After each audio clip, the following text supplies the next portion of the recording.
స్వరూపులైన భక్తులారా, ఈ అనంతమైన సృష్టిలో మనం కేవలం ఒక నీటి బుడగ వంటివారం అని ఎప్పుడైనా గమనించారా? పుట్టిన ప్రతి ప్రాణి ఏదో ఒక అన్వేషణలో పరిగెడుతూనే ఉంటుంది. కొందరు సంపద కోసం, మరికొందరు కీర్తి కోసం, ఇంకొందరు అధికారం కోసం అహోరాత్రులు శ్రమిస్తుంటారు. అసలు మనం ఈ భూమి మీదకు ఎందుకు వచ్చాము, తిరిగి వెళ్లేటప్పుడు ఆ పరమాత్ముడికి ఏ ముఖం చూపించాలి అనే ప్రాథమిక సత్యాన్ని విస్మరించి ప్రాపంచిక విషయాల్లో మునిగిపోతున్నాము. ఈ రోజు మనం చెప్పుకోబోయే ఈ పరమ పవిత్రమైన విషయాలు మీ ఆలోచన దృక్పథాన్ని, మీ జీవన శైలిని పూర్తిగా మార్చివేస్తాయి. ఓ పుణ్య ఆత్మలారా, భగవంతుడు మనల్ని నిరంతరం గమనిస్తూనే ఉంటాడు. కాని ఆయన చూసే చూపు మన కంటి చూపు వంటిది కాదు. మనం మనుషుల బాహ్య రూపాలను, వారి హోదాలను చూసి మోసపోతాము. కాని ఆ సర్వాంతర్యామి మన అంతరాత్మను దర్శిస్తాడు. ఈ ప్రవచనంలో దాగి ఉన్న మర్మం తెలుసుకుంటే మీ ఇంట్లో లక్ష్మీ కటాక్షం నిలవడమే కాకుండా మీ మనసులో ఎన్నడూ లేని ప్రశాంతత నెలకొంటుంది. మీ కష్టాలు తొలగిపోయి ఆ దైవ చింతనలో మీరు ముక్తిని పొందే మార్గం సుగమం అవుతుంది. అందుకే ఈ సందేశాన్ని మీరు ఎంతో శ్రద్ధగా వినాలి. ఆత్మ బంధువులారా, సగం విన్న జ్ఞానం ఎప్పుడూ ప్రమాదకరమే. ఒక వైద్యుడు ఇచ్చే మందును సగం వాడితే వ్యాధి ఎలా తగ్గదో, ఒక గురువు చెప్పే బోధనను సగం వింటే మోక్షం అలానే లభించదు. ఆ దైవం అనుగ్రహం మీపై సంపూర్ణంగా ప్రసరించాలన్నా, మీ జీవితంలో ఉన్న దారిద్ర్యం తొలగిపోయి అష్టైశ్వర్యాలు సిద్ధించాలన్నా ఈ సందేశాన్ని ఎక్కడా ఆపకుండా ఆఖరి వరకు అత్యంత భక్తితో వినండి. ఈ మాటల వెనుక ఉన్న నిగూఢార్థం గ్రహించిన వారే ధన్యులు. ఒక దీపం వెలిగించినప్పుడు అది వెలుగును పంచాలంటే నూనె, వత్తి రెండు ఎలా ఉండాలో, మీ జీవితం ప్రకాశించాలంటే ఈ జ్ఞానం కూడా అలానే అవసరం. మనం నివసిస్తున్న ఈ లోకంలో ప్రతిదీ ఒక కొలమానంతో కొలుస్తారు. ఎవరి దగ్గర ఎంత ధనముంది, ఎవరికి ఎన్ని ఎకరాల భూమి ఉంది, ఎవరి ఇల్లు ఎంత పెద్దది అనే దానిని బట్టే మనిషికి గౌరవం లభిస్తుంది. కాని భక్తులారా, ఆ పరమశివుడి దగ్గరకో లేదా ఆ శ్రీమన్నారాయణుడి దగ్గరకో వెళ్లినప్పుడు ఈ లెక్కలేవి పనికిరావు. ఆ సృష్టికర్త మన బ్యాంక్ ఖాతాలను చూడడు, మనం కూడబెట్టిన బంగారాన్ని చూడడు. ఆయన చూసేదల్లా ఒక్కటే, నీ దగ్గర ఉన్న సంపదలో నువ్వు ఎంతమంది ఆర్తులకు, ఆకలితో ఉన్న వారికి అందించావు అనేది మాత్రమే ఆయన లెక్కలోకి తీసుకుంటాడు. ఎంత సంపాదించావు అన్నది నీ స్వార్థమైతే, అందులో ఎంత దానం చేశావు అన్నది నీ పరమార్థం అవుతుంది. గుప్పెడు మెతుకులు లేక అలమటించే పేదవాడి ఆకలి తీర్చినప్పుడు ఆ ముఖంలో కనిపించే తృప్తి ఉంది చూడండి, అదే భగవంతుడికి మనమిచ్చే నిజమైన నైవేద్యం. వేల కోట్లు ఉన్నా కూడా తోటి మనిషి కష్టాన్ని చూసి చలించని హృదయం ఒక రాతితో సమానం. ఆ రాయిని దేవుడు ఎప్పుడూ మెచ్చడు. నీ దగ్గర ఉన్నది 10 రూపాయలైనా అందులో 1 రూపాయి ఇతరుల కోసం ఖర్చు చేసినప్పుడు కలిగే ఆనందం వర్ణనాతీతం. ఆ చిన్న సహాయమే ఆ దైవానికి నీపై ప్రేమ కలిగేలా చేస్తుంది. ఓ భక్తులారా, నేటి కాలంలో మనం ఎన్నో గ్రంథాలు చదువుతున్నాము, ఎంతో మంది పండితుల ప్రవచనాలు వింటున్నాము. పురాణాలు, వేదాలు, ఉపనిషత్తులు మనకు కంఠస్థం ఉండవచ్చు. కాని ఆ పరమాత్ముడు నువ్వు ఎన్ని శ్లోకాలు చదివావు, ఎన్ని మంత్రాలు జపించావు అని అడగడు. నువ్వు చదివిన ఆ చదువులో ఎంత ఆచరణలో పెట్టావు అని మాత్రమే చూస్తాడు. సత్యం పలకాలని వేదం చెబుతోంది. కాని మనం రోజులో ఎన్నిసార్లు అసత్యం ఆడుతున్నామో ఒక్కసారి ఆలోచించండి. దయ కలిగి ఉండాలని పురాణాలు చెబుతున్నాయి, మరి మన హృదయంలో ఆ దయ ఉందా లేదా అన్నది ముఖ్యం. జ్ఞానం అనేది కేవలం పుస్తకాలలో ఉంటే అది భారమే అవుతుంది. కాని అది మన ప్రవర్తనలో కనిపిస్తేనే దానికి సార్థకత లభిస్తుంది. దీపం ఉన్నది గదిని వెలిగించడానికి మాత్రమే కాదు, చీకటిలో నడిచే వాడికి దారి చూపడానికి కూడా. అలాగే మనం సంపాదించిన జ్ఞానం మన అహంకారాన్ని పెంచడానికి కాకుండా మనల్ని అణకువగా మార్చడానికి ఉపయోగపడాలి. ఎన్ని శాస్త్రాలు చదివినా మనిషిలో వినయం లేకపోతే ఆ చదువు అంతా బూడిదలో పోసిన పన్నీరే అవుతుంది. భగవంతుడు అహంకారిని ఎప్పుడూ దగ్గరకు రానివ్వడు, కేవలం అణకువ గల భక్తుడిని మాత్రమే తన కోగిలిలోకి తీసుకుంటాడు. మనం చేసే పనులు కూడా అంతే ముఖ్యం. సమాజంలో పేరు ప్రఖ్యాతుల కోసం ఎన్నెన్ని యజ్ఞాలు చేసినా, ఎన్ని గొప్ప కార్యాలు నిర్వహించినా అందులో స్వార్థముంటే అవి వ్యర్థం. నువ్వు చేసే పని చిన్నదైనా సరే అది 10 మందికి ఆదర్శంగా ఉండాలి. ఒక చిన్న మొక్క నాటినా అది భవిష్యత్తులో 10 మందికి నీడను ఇస్తుంది అనే ఆలోచనతో చేస్తే ఆ పనికి దైవత్వం సిద్ధిస్తుంది. లోక కళ్యాణం కోసం చేసే ప్రతి అడుగు ఒక యజ్ఞం వంటిది. ఇతరులను ఇబ్బంది పెడుతూ చేసే ఏ గొప్ప కార్యమైనా అది దైవానికి ప్రీతిపాత్రం కాదు. నువ్వు చేసే పనిలో నిజాయితీ, ధర్మముంటే చాలు, ఆ భగవంతుడే నీ వెనుక ఉండి నడిపిస్తాడు. జేమినీ సెడ్, ఓ పుణ్య ఆత్మలారా, ఈ ప్రపంచం ఒక రంగుల సంత వంటిది. ఇక్కడ మనకు ఎందరో వ్యక్తులు తారసపడుతుంటారు, ఎన్నో బంధాలు ఏర్పడుతుంటాయి. కాని ఒక్కసారి ఆలోచించండి, మన చుట్టూ ఎంతమంది ఉన్నారన్నది భగవంతుడు ఎప్పుడైనా గణిస్తాడా? మనకు వేల మంది మిత్రులు ఉండవచ్చు, సామాజిక మాధ్యమాలలో లక్షల మంది అనుసరించవచ్చు. కాని ఆ పరమాత్ముడు నీ చుట్టూ ఉన్న జన సమూహాన్ని చూసి ఎప్పుడూ మురిసిపోడు. నీవు కష్టంలో ఉన్నప్పుడు నీ కన్నీరు తుడవడానికి, నీ మనసు గాయపడినప్పుడు ఓదార్చడానికి నీ పక్కన ఎంతమంది నిలబడ్డారు అన్నదే ఆ దేవుడు చూసే అసలైన లెక్క. స్వార్థంతో కూడిన సంబంధాలు ఎప్పుడూ నీడలాగే ఉంటాయి. ఎండ ఉన్నంతసేపు నీడ నీ వెంట ఉంటుంది, కాని చీకటి కమ్ముకోగానే ఆ నీడ నిన్ను వదిలి మాయమైపోతుంది. అలాగే మన దగ్గర ధనం, అధికారం ఉన్నప్పుడు మన చుట్టూ చేరేవారు వందల సంఖ్యలో ఉంటారు. కాని అవేవీ లేనప్పుడు కూడా నీ వ్యక్తిత్వాన్ని నమ్మి నీకోసం ప్రార్థించే ఒక్క ప్రాణమున్నా చాలు, నీ జన్మ ధన్యమైనట్లే. ఆ దైవం కూడా నీవు ఎంతమందికి చేరువయ్యావు అని చూడడు, నీవు ఎంతమంది హృదయాల్లో స్థానం సంపాదించుకున్నావు అని మాత్రమే చూస్తాడు. మనం ఈ భూమి మీద ఎన్ని సంవత్సరాలు బ్రతికాము అన్నది అసలు లెక్కలోకి రాదు. 100 సంవత్సరాలు బ్రతికినా అందులో ఇతరులకు ఉపయోగపడే పని ఒక్కటి కూడా చేయకపోతే ఆ జీవితం వ్యర్థం. ఒక కాకి కూడా ఎన్నో ఏళ్లు బ్రతుకుతుంది, కాని దానివల్ల ఎవరికైనా ప్రయోజనముందా? అదే ఒక సుగంధ పుష్పం కేవలం ఒక్కరోజు మాత్రమే వికసిస్తుంది, కాని ఆ ఒక్కరోజు తన పరిమళంతో పరిసరాలను పునీతం చేస్తుంది. అలాగే మన జీవితం కూడా ఎంతకాలం బ్రతికాము అన్నదానికంటే ఎలా బ్రతికాము అన్నదానికే ఆ పరమాత్ముడు ప్రాముఖ్యతనిస్తాడు. ఆత్మ బంధువులారా, జీవితం సార్థకం కావాలంటే అది ఒక పాకంలా మారాలి. మనం చనిపోయిన తర్వాత మన పేరు వింటే ఎవరికైనా సంతోషం కలగాలి. మన జ్ఞాపకం ఒకరికి స్ఫూర్తిని ఇవ్వాలి. మనం చేసిన ఒక మంచి పని మరొకరి జీవితంలో వెలుగు నింపాలి. అప్పుడు మాత్రమే మన పుట్టుకకు ఒక అర్థం పరమార్థం ఉంటాయి. మన మాట ఒకరికి ఓదార్పునివ్వాలి, మన నవ్వు ఒకరి బాధను మరపింపజేయాలి, మన ఉనికి 10 మందికి ధైర్యాన్ని ఇవ్వాలి. అటువంటి జీవితాన్ని గడిపిన వారికే ఆ పరమేశ్వరుని సన్నిధిలో శాశ్వత స్థానం లభిస్తుంది. చాలా మంది అనుకుంటారు, నేను చాలా గొప్ప కార్యాలు చేశాను, చాలా ఆలయాలు నిర్మించాను అని. కాని భక్తులారా, నువ్వు ఎన్ని రాళ్లను పేర్చావు అన్నది దేవుడికి అనవసరం. ఆ నిర్మాణంలో నీ భక్తి ఎంత ఉంది, ఆ కార్యం వెనుక నీ స్వార్థం ఎంత ఉంది అనేది ఆయన గమనిస్తాడు. ఆదర్శంగా బ్రతకడం అంటే ఇతరులకు నీతులు చెప్పడం కాదు, నీ జీవితాన్నే ఒక నీతిగా మార్చుకోవడం. నీ నడవడిక చూసి 10 మంది మారితే అదే నీవు ఆ దైవానికి సమర్పించే గొప్ప కానుక. అది లేనప్పుడు నీవు చేసే ఏ పూజలైనా ఏ వ్రతాలైనా ఫలితాన్ని ఇవ్వవు. ఓ భక్తులారా, మనం ఈ లోకాన్ని వదిలి వెళ్లేటప్పుడు మనతో పాటు ఏ సంపదను తీసుకువెళ్లలేము. కట్టుకున్న బట్టలు కూడా మనతో రావు. కాని మనం చేసిన మంచి పనులు, మనం పంచిన ప్రేమ, ఇతరులకు మనం అందించిన సాయం మాత్రం మన వెంట పుణ్య రూపంలో వస్తాయి. మన కోసం ఎవరైనా ఒక్కరైనా కన్నీరు కార్చి ఈ మనిషి చాలా మంచివాడు అని మనస్ఫూర్తిగా అనుకుంటే అదే మనం సంపాదించుకున్న అసలైన ఆస్తి. ఆస్తి కోసమే మనం ఈ జీవనయాత్రలో అన్వేషించాలి తప్ప నశించిపోయే భౌతిక సుఖాల కోసం కాదు. ప్రస్తుతి అంటే పొగట్ట కాదు, అది ఒక ప్రశాంతతను ఇచ్చే స్మరణ కావాలి. మనల్ని ఎవరైనా తలుచుకుంటే వారికి ఒక విధమైన ధైర్యం కలగాలి. మన మాట ఒక గాయానికి మందులా పనిచేయాలి. మన ప్రవర్తన వల్ల ఎవరికీ అశాంతి కలగకూడదు. ఎవరినైనా నిందించే ముందు మనలో ఉన్న లోపాలను ఒకసారి సరిచూసుకోవాలి. ఇతరుల తప్పులను వెతకడం మానేసి మన బాధ్యతను మనం సక్రమంగా నిర్వహిస్తే ఈ సమాజమే ఒక దేవాలయంగా మారుతుంది.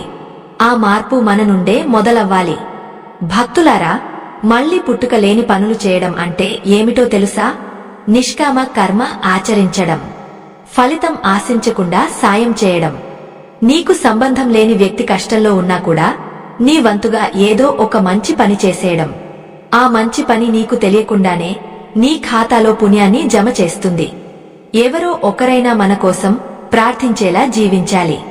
నీవు ఈ లోకం నుండి వెళ్లిపోయినా నీ పేరు వింటే ఒకరి కళ్ళు చెమర్చాలి. అప్పుడే నీ పుట్టుక పుణ్యం అవుతుంది. అప్పుడే నీ జన్మ ధన్యం అవుతుంది. జ్ఞానమనేది ఒక అగాధమైన సముద్రం వంటిది భక్తులారా. అందులో ఎన్ని మునకలు వేశామన్నది ముఖ్యం కాదు, ఎన్ని ముత్యాలను వెలికి తీశామన్నదే ముఖ్యం. చాలా మంది గంటల తరబడి పురాణ కాలక్షేపం చేస్తారు, వేల కొద్ది శ్లోకాలను వల్లె వేస్తారు. కాని ఆ చదివిన చదువులో ఒక్క శాతమైనా మన ప్రవర్తనలో కనిపిస్తోందా అని ఆత్మ విమర్శ చేసుకోవాలి.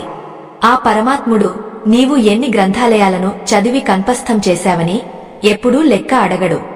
నీవు చదివిన ఆ పవిత్ర గ్రంథాలలో ఉన్న ఒక్క మంచి మాటను నీ జీవితంలో ఎంతవరకు ఆచరించావు అని మాత్రమే సునిశితంగా గమనిస్తాడు. ఒక మనిషి దయ గురించి 1000 పేజీల పుస్తకం రాయవచ్చు, కాని ఎదుటి మనిషి ఆకలితో అలమటిస్తున్నప్పుడు తన దగ్గర ఉన్న ఒక్క ముద్ద అన్నం పెట్టకపోతే ఆ 1000 పేజీల పుస్తకానికి ఏ విలువ ఉండదు. ఆచరణ లేని జ్ఞానం అనేది సువాసన లేని కాగితం పువ్వు వంటిది. అది చూడటానికి బాగుంటుంది కాని ఎవరికీ ఆనందాన్ని ఇవ్వదు.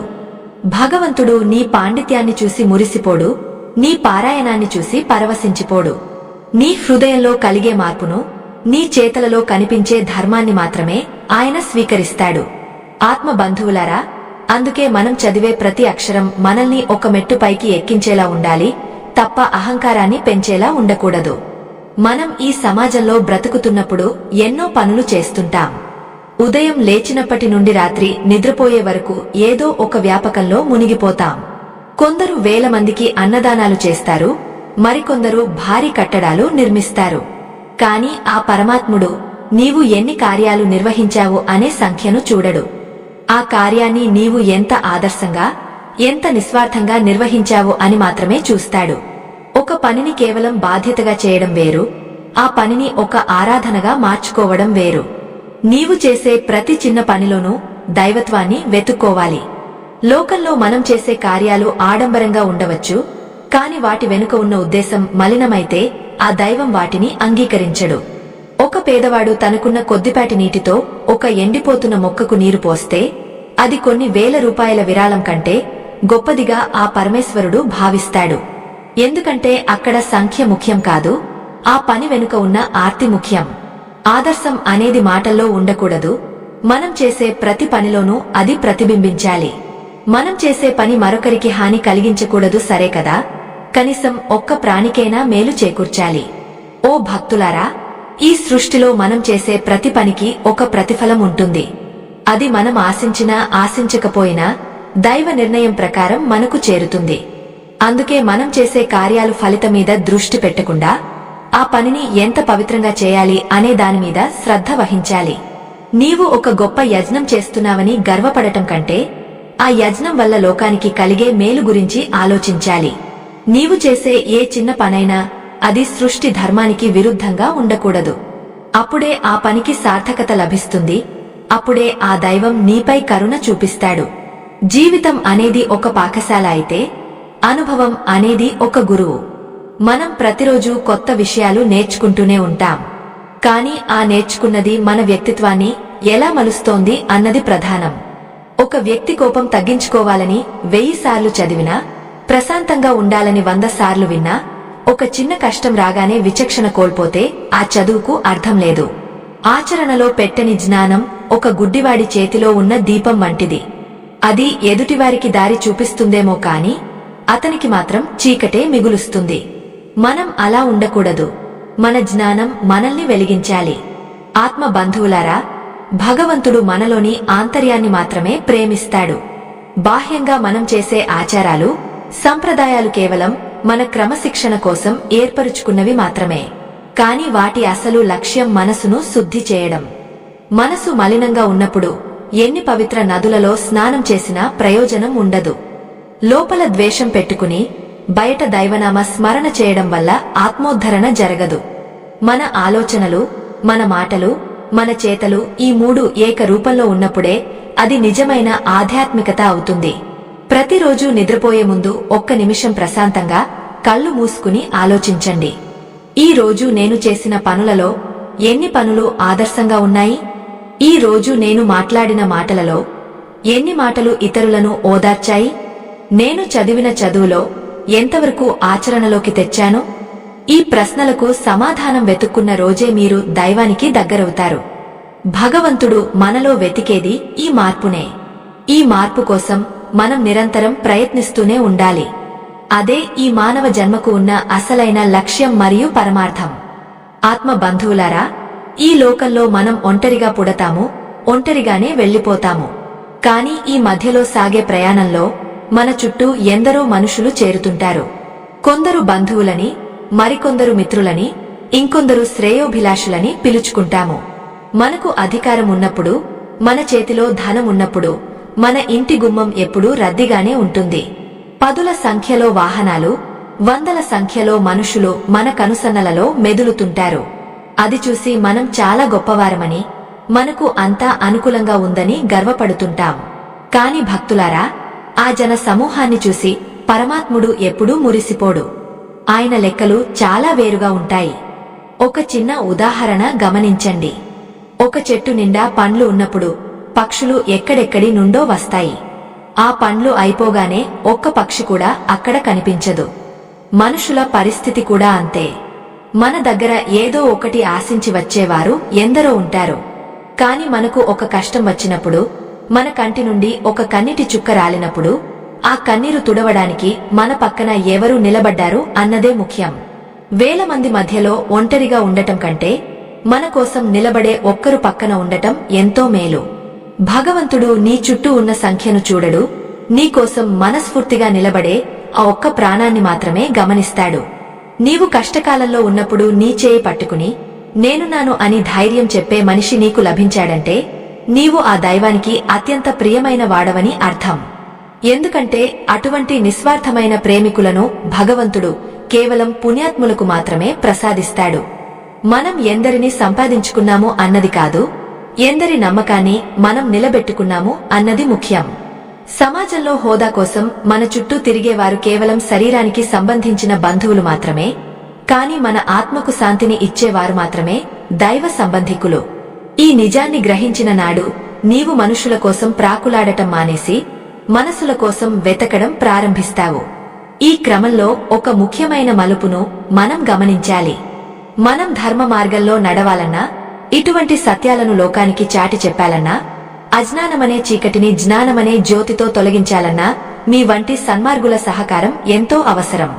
మన ఈ ధర్మ యజ్ఞానికి మీ వంతు సహాయం చేయడానికి వీడియో చివర్లో ఇవ్వబడిన స్కానర్ ద్వారా మీ శక్తి మేరకు విరాళం అందించి ఈ పుణ్యకార్యంలో భాగస్వాములు కావాలని కోరుతున్నాను.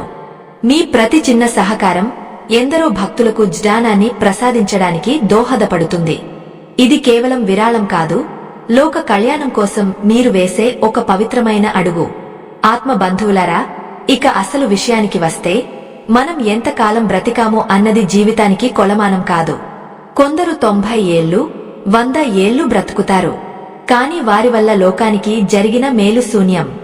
వారు కేవలం తిన్నారు, పడుకున్నారు, తమ కుటుంబం గురించి మాత్రమే ఆలోచించారు. అటువంటి జీవితం కేవలం శ్వాస తీసుకోవడం మాత్రమే అవుతుంది తప్ప జీవించడం అనిపించుకోదు. 100 ఏళ్ల నిరర్థక జీవితం కంటే 10 నిమిషాల సార్థక జీవితం ఎంతో మిన్న అని మన పెద్దలు చెబుతుంటారు. భగవంతుడు నీ వయస్సును చూడడు, నీవు బ్రతికిన ఆ కాలంలో నీ బ్రతుకును ఎంత సార్థకం చేసుకున్నావో అని మాత్రమే చూస్తాడు. సార్థకత అంటే ఏమిటి? నీవు ఈ లోకంలో లేకపోయినా నీ పేరును ఒకరు తలుచుకుంటే వారి ముఖంలో చిరునవ్వు రావాలి. నీవు చెప్పిన ఒక మంచి మాట మరొకరి జీవితంలో మార్పు తీసుకురావాలి. ఒక ఆకలితో ఉన్నవానికి అన్నం పెట్టడం, ఒక దిక్కులేని వానికి ఆసరా ఇవ్వడం, ఒక కష్టంలో ఉన్నవానికి ధైర్యం చెప్పడం, ఇవన్నీ నీ బ్రతుకును సార్థకం చేసే పనులు. ఒక చిన్న దీపం గదిలోని చీకటిని ఎలా పారద్రోలుతుందో, నీవు చేసే ఒక్క చిన్న మంచి పని కూడా ఈ ప్రపంచంలోని అశాంతిని అలానే తొలగిస్తుంది. పుట్టిన ప్రతి మనిషి చనిపోక తప్పదు. కాని ఆ చనిపోయిన తర్వాత కూడా బ్రతికేవారు కొందరే ఉంటారు. ఆ కొద్దిమందిలో నీవు కూడా ఒకరిగా ఉండాలి. మన జ్ఞాపకం ఇతరులకు సంతోషాన్ని ఇవ్వాలి తప్ప భయాన్ని లేదా బాధను కలిగించకూడదు. కొందరు చనిపోతే ప్రజలు ఊపిరి పీల్చుకుంటారు, మరికొందరు చనిపోతే లోకం దుంహకిస్తుంది. ఆ దుంహకంలోనే నీ గొప్పతనం దాగి ఉంది. భగవంతుడు నీవు ఎన్ని మేడలు కట్టావని చూడడు, నీవు ఎన్ని గుండెల్లో గూడు కట్టుకున్నావో అని మాత్రమే చూస్తాడు. మన ప్రస్తుతి ప్రశాంతతనివ్వాలి. అంటే ఎవరైనా మన గురించి మాట్లాడితే ఆ వినేవారికి మనసు ప్రశాంతంగా ఉండాలి. మన మాట ఒక ఓదార్పులా ఉండాలి. ఎవరినో విమర్శించడానికో తక్కువ చేయడానికో మన నోటిని వాడకూడదు. ఒక గాయపడిన పక్షికి సపర్యలు చేయడం కూడా ఒక గొప్ప యజ్ఞమే భక్తులారా. మనం చేసే ప్రతి పనిలోనూ ఒక ఆర్తి ఉండాలి, ఒక తపన ఉండాలి. మన స్మరణము ఇతరులకు ప్రేరణనివ్వాలి. అంటే నిన్ను గుర్తు చేసుకున్నప్పుడు 10 మందికి మంచి పనులు చేయాలి అనే ఆలోచన కలగాలి. అప్పుడే నీ జన్మ ధన్యమవుతుంది. అప్పుడే నీ పుట్టుకకు ఒక పుణ్యం లభిస్తుంది. జీవితం అంటే కేవలం రోజులు గడపడం కాదు, ప్రతిరోజును ఒక వేడుకలా, ఒక సేవలా మార్చుకోవడం. ఈ రహస్యాన్ని గ్రహించిన వారు ఎప్పుడూ దుంహకానికి గురికారు. ఎందుకంటే వారు దైవ చింతనలో, లోక సేవలో పరమానందాన్ని పొందుతూ ఉంటారు. భక్తులారా, మనం ఈ లోకాన్ని ఒక బాటసారిలా సందర్శిస్తున్నాము. ఇక్కడ మనది అని చెప్పుకోవడానికి ఏదీ లేదు. అన్నీ ఆ పరమశివుని సొత్తు. మనం కేవలం వాటిని కాపాడే కాపలాదారులం మాత్రమే. ఈ అశాశ్వతమైన లోకంలో శాశ్వతమైన పుణ్యాన్ని సంపాదించుకోవడమే మన లక్ష్యం కావాలి. మళ్లీ జన్మ అంటూ లేని గొప్ప పనులు మనం చేయాలి. ఒకరి కంటి నీరు తుడవడం కంటే మించిన పూజ ఈ లోకంలో మరొకటి లేదు. ఈ జ్ఞానాన్ని మీ హృదయాలలో భద్రపరుచుకోండి. ఇది మీ జీవిత ప్రయాణానికి దిక్సూచిలా మారుతుంది. ఆత్మ బంధువులారా, మనం పలికే ప్రతి మాట ఒక బాణం వంటిది. ఒకసారి విడిచిపెట్టిన తర్వాత దానిని తిరిగి వెనక్కి తీసుకోలేము. అందుకే మన మాట ఓదార్పునివ్వాలి తప్ప ఎదుటివారి మనసును గాయపరచకూడదు. ఈ లోకంలో శారీరక గాయాలు కాలక్రమేణా మానిపోతాయి, కాని మనసు మీద పడిన మాటల గాయాలు జీవితాంతం గుర్తున్నాయి పోతాయి. మనం ఎవరితోనైనా మాట్లాడుతున్నప్పుడు మన మాట వారి గుండెకు ఒక మందులా పనిచేయాలి. నిరాశలో ఉన్నవానికి నిరీక్షణను, బాధలో ఉన్నవానికి ఉపశమనాన్ని ఇచ్చే మాటే నిజమైన దైవ ప్రార్థన. భగవంతుడు నీవు ఎన్నిసార్లు నామస్మరణ చేశావు అని లెక్కించే ముందు నీవు నీ మాటలతో ఎంతమందిని ఓదార్చావు అని ఖచ్చితంగా గమనిస్తాడు. మనం ఈ భూమి మీద ఉన్నప్పుడు ఒక పరిమళంలాగా ఉండాలి. ఒక పువ్వు వికసించినప్పుడు అది తన పరిమళాన్ని అందరికీ సమానంగా పంచుతుంది. అలాగే మన ఉనికి, మన జ్ఞాపకం ఇతరులకు సంతోషాన్ని ఇవ్వాలి. మనం ఒక చోటు నుండి వెళ్లిపోయిన తర్వాత కూడా మన గురించి ఎవరైనా తలుచుకుంటే వారి ముఖంలో ఒక చిన్న చిరునవ్వు మెదలాలి. అబ్బో, ఆ వ్యక్తి ఎంత మంచివాడు, ఎంతటి ప్రేమామయుడు అని వారు మనస్ఫూర్తిగా అనుకోవాలి. అలా కాకుండా మన జ్ఞాపకం ఒకరికి భయాన్ని లేదా అసహ్యాన్ని కలిగిస్తే మనం జీవించిన కాలమంతా వృధా అయినట్టే లెక్క. మన ప్రతి కదలిక, ప్రతి ఆలోచన ఇతరులకు ఆనందాన్ని పంచే విధంగా ఉండాలి. దైవ స్వరూపులారా, మన ప్రస్తుతి ప్రశాంతతనివ్వాలి. ప్రస్తుతి అంటే మనల్ని మనం సమాజానికి ఎలా పరిచయం చేసుకుంటున్నాము అన్నది కాదు, మన చుట్టూ ఉన్నవారు మన గురించి ఏమనుకుంటున్నారు అన్నది. మన పేరు వినగానే ఒక రకమైన ప్రశాంతత కలగాలి. అంటే మన జీవితం అంత నిశ్చలంగా, అంత పవిత్రంగా ఉండాలి. నది ప్రవహిస్తున్నప్పుడు అది ఎలాగైతే తన చుట్టుపక్కల ఉన్న నేలను చల్లబరుస్తుందో, మన ఉనికి కూడా సమాజంలో అశాంతిని తొలగించి శాంతిని నెలకొల్పాలి. మనుషుల మధ్య గొడవలు పెట్టేవాడు, ద్వేషాన్ని పెంచేవాడు ఎప్పటికీ దైవానికి చెంతకు చేరలేడు. ఎవరు శాంతి కోసం ప్రయాణిస్తారో వారికే ఆ పరమేశ్వరుని కృప లభిస్తుంది. మన స్మరణము ఇతరులకు ప్రేరణనివ్వాలి. మనల్ని చూసి 10 మంది తాము కూడా మంచి మార్గంలో నడవాలని అనుకోవాలి. ఒక దీపం నుండి మరొక దీపాన్ని వెలిగించినట్లు మన జీవితం నుండి ఇతరులు స్ఫూర్తిని పొందాలి. ఒకరు కష్టాల్లో ఉంటే మన దగ్గరకు వచ్చి సలహా అడిగేలా మన వ్యక్తిత్వం ఉండాలి. మనం ఒక ఆదర్శాన్ని నెలకొల్పాలి. అది సంపదతో వచ్చేది కాదు, కేవలం మన గుణంతో మాత్రమే వస్తుంది. ఎంత గొప్ప స్థితికి ఎదిగినా ఒదిగి ఉండటం నేర్చుకోవాలి. ఆ వినయమే మనల్ని ఇతరులకు ఆదర్శప్రాయులుగా మారుస్తుంది. భగవంతుడు మనలోని అణకువను చూసి మాత్రమే మనల్ని ఆశీర్వదిస్తాడు. ఈ జీవన ప్రయాణంలో మనం ఎన్నో కష్టసుఖాలను చూస్తాం. కాని ఏ స్థితిలో ఉన్నా మన ధర్మాన్ని మనం వదలకూడదు. కొందరు సంపద రాగానే అహంకారంతో కళ్ళు మూసుకుపోయి ప్రవర్తిస్తారు. మరికొందరు కష్టం రాగానే దేవుడిని దూషిస్తారు. కాని నిజమైన భక్తుడు రెండింటినీ సమంగా స్వీకరిస్తాడు. తన దగ్గర ఉన్న కొద్దిపాటి వనరులతోనే లోకానికి మేలు చేయాలని తపిస్తాడు. ఆ తపనే అతడిని సామాన్యుడి నుండి మహాత్ముడిగా మారుస్తుంది. మనం చేసే పనులు లోక కళ్యాణార్థమై ఉండాలి. కేవలం స్వార్థం కోసం చేసే పనులు తాత్కాలిక సుఖాన్ని ఇస్తాయేమో కాని ఆత్మకు శాంతిని మాత్రం ఇవ్వలేవు. ఓ భక్తులారా, మనం చనిపోయిన తర్వాత కూడా బ్రతికేది మనం చేసిన మంచి పనుల ద్వారానే. మనిషి రూపం నశించిపోతుంది కాని అతను చేసిన సత్కార్యం మాత్రం కాలంతో పాటు నిలిచిపోతుంది. ఒకరి కంటి నీరు తుడవడం కోసం నువ్వు పడిన కష్టం ఆ భగవంతుని పాదాల చెంత అక్షతలై పడతాయి. అందుకే నీ జీవితం ఒక పాకంలా మారాలి. నీవు పడిన కష్టాలు ఇతరులకు ధైర్యాన్ని ఇవ్వాలి. నీవు పొందిన విజయాలు ఇతరులకు మార్గదర్శకం కావాలి. ప్రతిరోజు నిద్రలేవగానే ఈ రోజు నేను ఎవరికి మేలు చేయగలను అని ఆలోచించు. ఆలోచనే నీ జీవితాన్ని ఒక యజ్ఞంలా మారుస్తుంది. మన జీవితం ధన్యమవ్వాలంటే మన పుట్టుక పుణ్యం కావాలి. అది ఎలా సాధ్యం? మనం ఎప్పుడైతే ఇతరుల కోసం జీవించడం మొదలు పెడతామో అప్పుడే మన పుట్టుకకు ఒక అర్థం దొరుకుతుంది. ఆకలితో ఉన్నవానికి అన్నం పెట్టడం, అజ్ఞానంలో ఉన్నవానికి జ్ఞానాన్ని పంచడం, ఒంటరిగా ఉన్నవానికి తోడుగా ఉండటం ఇవే పుణ్యకార్యాలు.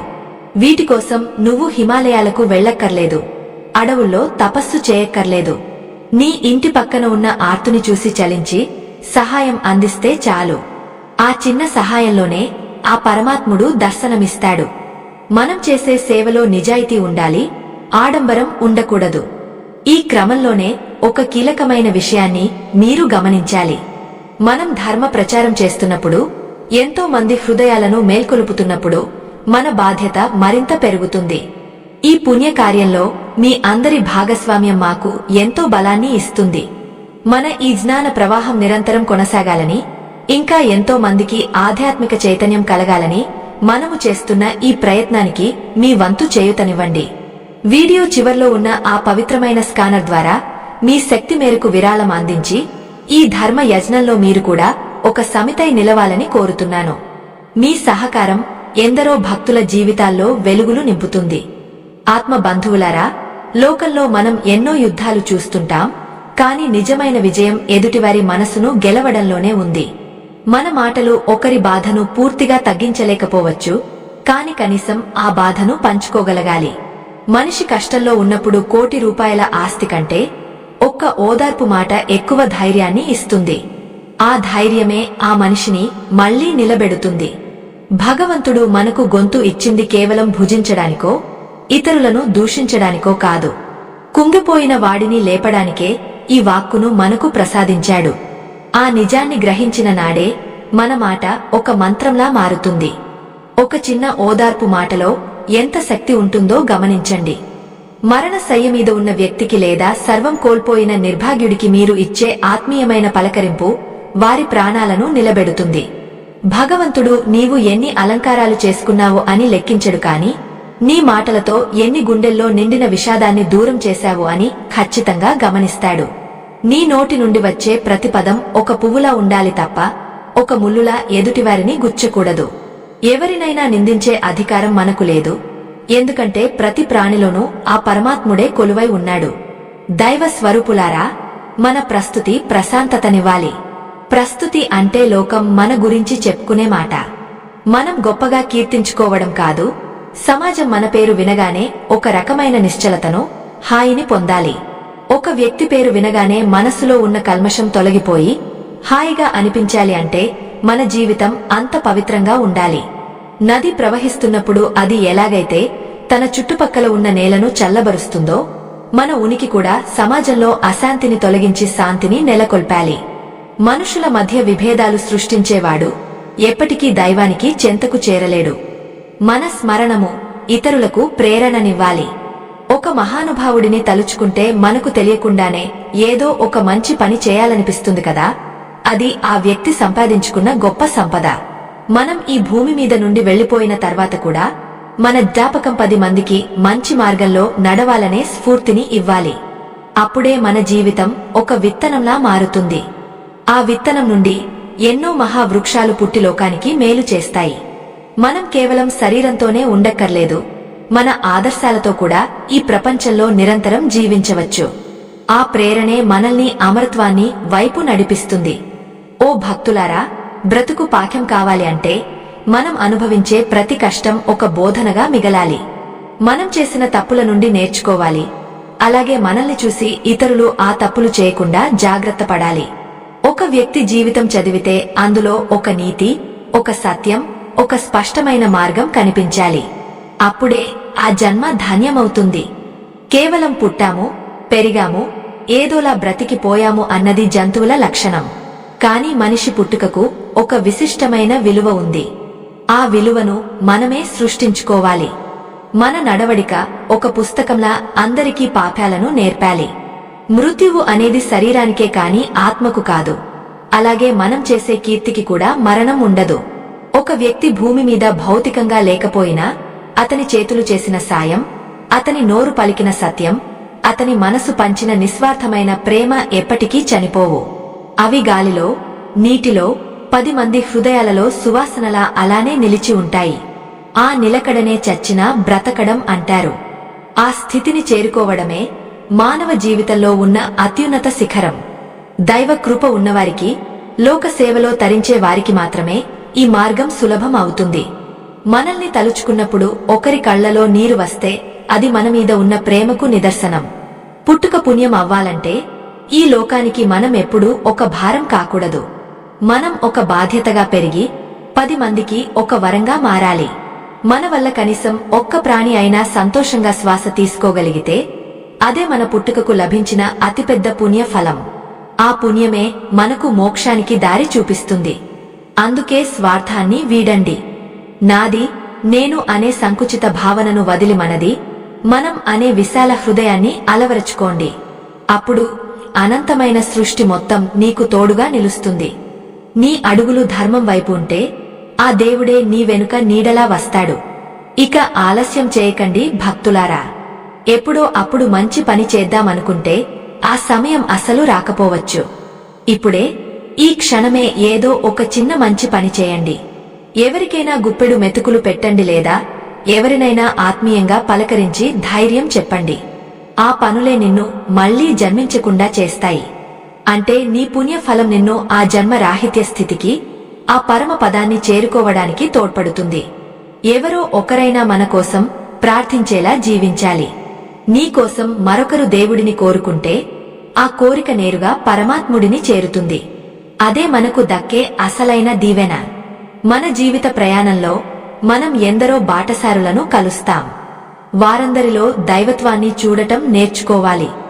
ఎవరినీ తక్కువ చేసి చూడకూడదు. ఎందుకంటే ఎవరి హృదయంలో ఏ బాధ ఉందో మనకు తెలియదు. మన చేతనైనంత సహాయం చేయడమే మానవత్వం. ఆ మానవత్వమే మతం కావాలి. అప్పుడే ఈ లోకం ఒక నందనవనంగా మారుతుంది. పరుల కోసం బ్రతికేవాడు ఎప్పుడూ ఒంటరివాడు కాదు. ఎందుకంటే అతనితో పాటు ఆ సృష్టికర్త ఎప్పుడూ ఉంటాడు. ఈ మహోన్నతమైన సత్యాన్ని గ్రహించి మీ జీవితాలను సార్థకం చేసుకోండి. ఆత్మ బంధువులారా, మనం ఈ లోకంలో సంపాదించే ప్రతి వస్తువు ఇక్కడే ఉండిపోతుంది. కాని మనం సంపాదించే సంస్కారం మాత్రం మన ఆత్మను వెన్నంటి వస్తుంది. మన జీవితం ఒక తెరిచిన పుస్తకం లాంటిది కావాలి. ఆ పుస్తకంలో ప్రతి పేజీ ఇతరులకు ఒక కొత్త విషయాన్ని నేర్పేలా ఉండాలి. ఎప్పుడైతే మన కష్టాలు ఎదుటివారికి ఒక ధైర్యాన్ని ఇస్తాయో, ఎప్పుడైతే మన విజయాలు 10 మందికి స్ఫూర్తినిస్తాయో, అప్పుడు కదా మన జన్మ ధన్యమయ్యేది. ఒక గమ్యం లేని ప్రయాణం వల్ల ఎంత అలసట వస్తుందో, ఒక ఆశయం లేని జీవితం వల్ల కూడా అంతే నిరాశ కలుగుతుంది. అందుకే మన ప్రతి అడుగులో ఒక అర్థం వెతుక్కోవాలి. జీవితం అనేది కేవలం కాలక్షేపం కోసం కాదు. అది ఒక నిరంతర పాఠం కావాలి. మనం పడే ప్రతి బాధలో ఒక పాఠం ఉంటుంది. మనం పొందే ప్రతి సంతోషంలో ఒక హెచ్చరిక ఉంటుంది. ఆ పాఠాలను మనం నేర్చుకుంటూ మనల్ని చూస్తున్న వారికి కూడా ఆ పాఠాలు అర్థమయ్యేలా బ్రతకాలి. అప్పుడే కదా మన బ్రతుకు ఒక పాఠమయ్యేది. లోకంలో ఎంతో మంది వస్తుంటారు, వెళ్తుంటారు. కాని చరిత్రలో నిలిచిపోయేది కేవలం తమ జీవితాన్ని ఒక ఆదర్శంగా మలుచుకున్న వారు మాత్రమే. అటువంటి మహనీయుల అడుగుజాడల్లో నడవడమే మనం ఆ దైవానికి ఇచ్చే నిజమైన గౌరవం. ఓ భక్తులారా, మనిషికి మరణం అనేది ఒక అనివార్యం. కాని ఆ మరణం తర్వాత కూడా ఒక మనిషి బ్రతకగలడు అని మీకు తెలుసా? శరీరానికి చావు ఉంటుంది, కాని ఆ మనిషి చేసిన సత్కార్యాలకు చావు ఉండదు. ఎవరినైనా ఆపదలో ఉన్నప్పుడు ఆదుకున్న ఆ చేతులు, ఎవరినైనా కష్టంలో ఉన్నప్పుడు ఓదార్చిన ఆ మాటలు, ఎవరికైనా దారి చూపిన ఆలోచనలు ఎప్పటికీ మరణించవు. అవి 10 మంది హృదయాలలో జ్ఞాపకాలుగా నిలిచిపోతాయి.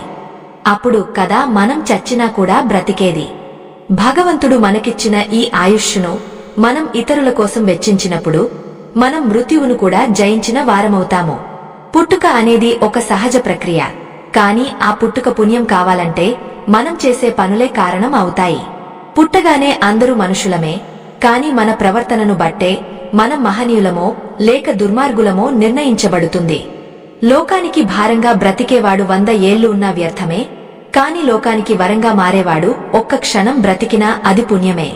మన పుట్టుక వల్ల ఎవరైనా ఒకరు ప్రయోజనం పొందితే ఆ క్షణమే మన జన్మకు ఒక సార్థకత లభిస్తుంది. అప్పుడు కదా మన పుట్టుక పుణ్యమయ్యేది. ఈ జ్ఞానాన్ని ప్రతి ఒక్కరూ తమ మనసులో నిక్షిప్తం చేసుకోవాలి.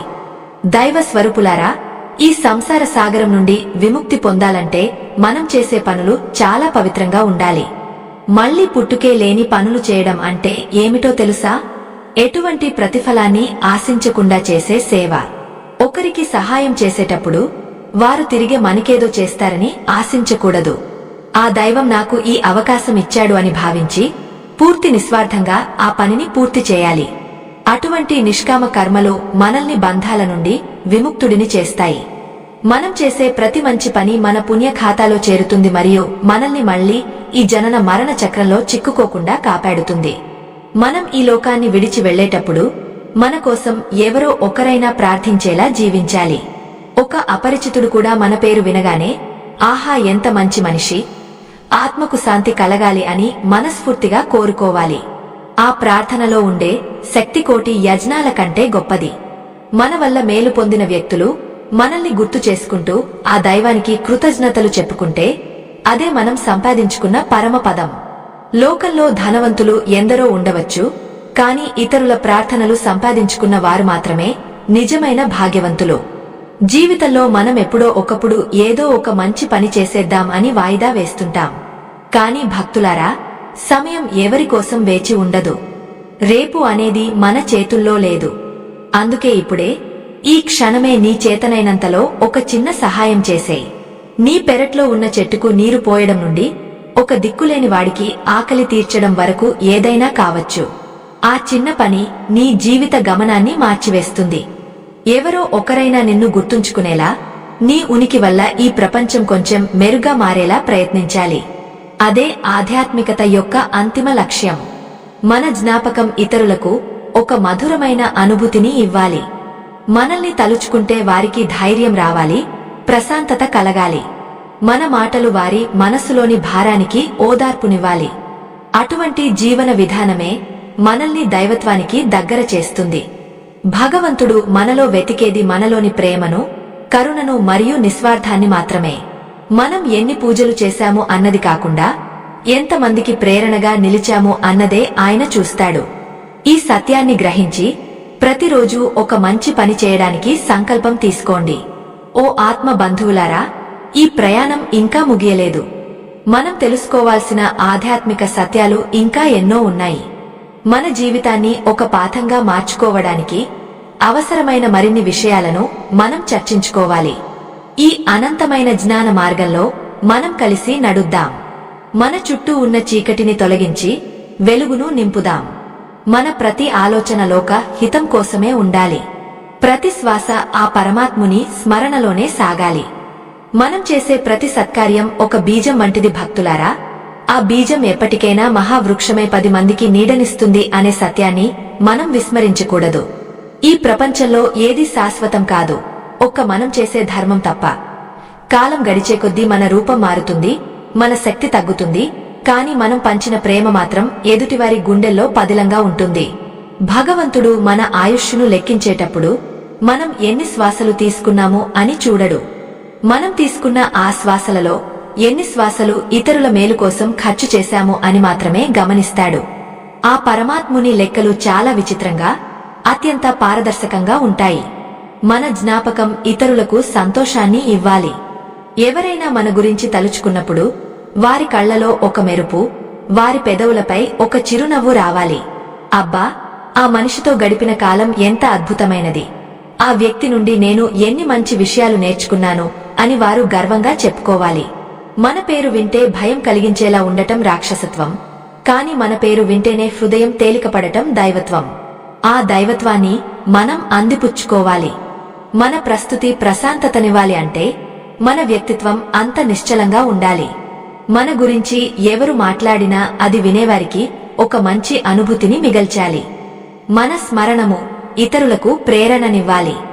మనల్ని గుర్తు చేసుకున్నప్పుడు 10 మందికి ఏదో ఒక మంచి పని చేయాలి అనే తపన కలగాలి. ఒక వ్యక్తి ఒక గొప్ప కార్యానికి శ్రీకారం చుడుతున్నప్పుడు నీ జీవితం అతనికి ఒక దిక్సూచిలా గుర్తుకు రావాలి. నిరాశలో ఉన్నవాడు నిన్ను స్మరించుకుంటే అతనికి పోరాడే ధైర్యం కలగాలి. మన మాట ఓదార్పునివ్వాలి. ఎవరినైనా కించపరచడానికో లేదా తక్కువ చేసి మాట్లాడటానికో మన నోటిని వాడకూడదు. ఒక వ్యక్తి మానసిక వేదనలో ఉన్నప్పుడు నీవు పలికే 2 ఆత్మీయమైన మాటలు అతని జీవితాన్నే మార్చవచ్చు. ఆ మాటలు ఆ పరమేశ్వరుని ఆశీస్సులతో సమానం. అప్పుడు కదా భక్తులారా మన జన్మ ధన్యమయ్యేది. పుట్టడం, పెరగడం, సంపాదించడం, చనిపోవడం అనేది ఒక చక్రంలా సాగుతూనే ఉంటుంది.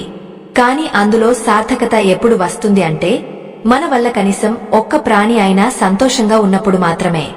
అప్పుడే కదా మన బ్రతుకు ఒక పాఠమయ్యేది. మన జీవితమే ఇతరులకు ఒక ఆదర్శవంతమైన గ్రంథంలా మారాలి. ఆ గ్రంథాన్ని చదివినవారు జీవితమంటే ఇలా ఉండాలి కదా అని అనుకోవాలి. చచ్చినా కూడా బ్రతకడం అంటే ఇదే. భౌతికంగా మనం లేకపోయినా మనం చేసిన పనుల ద్వారా, మనం పంచిన జ్ఞానం ద్వారా మనం ఈ లోకంలో నిరంతరం సంచరిస్తూనే ఉంటాం. దైవ సంబంధికులారా, మన పుట్టుక పుణ్యం కావాలంటే మనం చేసే ప్రతి పనిలోనూ దైవత్వాన్ని వెతుక్కోవాలి. మనం చేసే పనులు కేవలం మన కోసం కాకుండా లోక కళ్యాణం కోసం ఉండాలి. ఈ అశాశ్వతమైన ప్రపంచంలో శాశ్వతమైన పుణ్యాన్ని మూటగట్టుకోవడమే బుద్ధిమంతుల లక్షణం. ఎప్పుడో అప్పుడు మంచి పని చేసేద్దామని వాయిదా వేయకండి. సమయం ఎవరి కోసం ఆగదు. రేపు అనేది ఒక మాయ. ఈ రోజే, ఈ క్షణమే నీ చేతనైనంతలో ఒక చిన్న సహాయం చేసేయ్. నీ వల్ల ఒకరికి మేలు జరుగుతుంది అంటే ఆ పనిని వెనుకాడకుండా పూర్తి చేయి. ఆ పనే నిన్ను ఆ దైవానికి చేరువ చేస్తుంది. ఈ మంచి మాటలు ముగించే ముందు ఒక చిన్న విన్నపం. మన ఈ ఆధ్యాత్మిక యాత్ర, ఈ ధర్మ ప్రచారం నిరంతరాయంగా కొనసాగాలన్నా, ఇంకా ఎంతో మంది భక్తుల హృదయాలను మేల్కొల్పాలన్నా మీ వంటి సన్మార్గుల ప్రోత్సాహం ఎంతో అవసరం. మన ఈ ధర్మ యజ్ఞానికి మీ వంతు సహాయం చేయడానికి వీడియో చివర్లో ఇవ్వబడిన స్కానర్ ద్వారా మీ శక్తి మేరకు విరాళం అందించి ఈ పుణ్యకార్యంలో భాగస్వాములు కావాలని మనస్ఫూర్తిగా కోరుతున్నాను. మీ ప్రతి చిన్న విరాళం సమాజంలో ఆధ్యాత్మిక చైతన్యాన్ని పెంచడానికి ఎంతో ఉపయోగపడుతుంది. ఇది కేవలం సహాయం కాదు, భవిష్యత్ తరాలకు మనం అందించే ఒక గొప్ప జ్ఞాననిధి. ఆత్మ బంధువులారా, మళ్లీ పుట్టుకే లేని పనులు చేద్దాం. అంటే మన కర్మలన్నీ నిష్కామంగా ఉండాలి. ఫలితం మీద ఆశ లేకుండా కేవలం కర్తవ్యంగా మనం చేసే పనులు మనల్ని మోక్ష మార్గంలో నడిపిస్తాయి. ఎవరో ఒకరైనా మన కోసం ప్రార్థించేలా, ఎవరో ఒకరైనా మనల్ని గుర్తుంచుకునేలా జీవించాలి. నీవు ఈ లోకం నుండి వెళ్లిపోయినప్పుడు నీకోసం ఒక్క కన్నీటి చుక్క రాలినా, నీకోసం ఒక్క ప్రార్థన జరిగినా అదే నీవు సంపాదించిన అతిపెద్ద విజయం. ఆ విజయం ముందు ₹1,00,00,000 ఆస్తి కూడా దిగదుడిపే.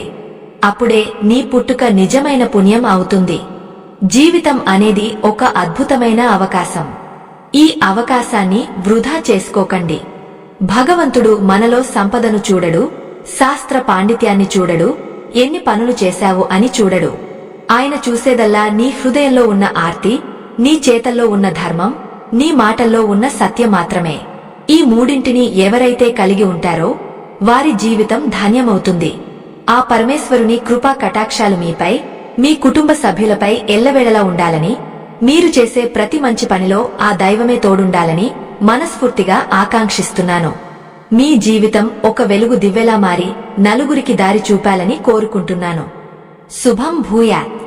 మీరు నడిచే దారి ధర్మబద్ధంగా ఉండాలి. మీరు చూసే చూపు దైవత్వంతో నిండి ఉండాలి.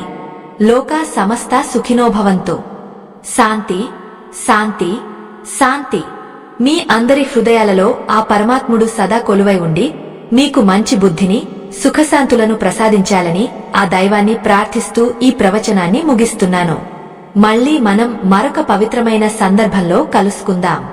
అప్పటి వరకు ఈ జ్ఞానాన్ని మీ మనసులో మననం చేసుకుంటూ సన్మార్గంలో నడవండి.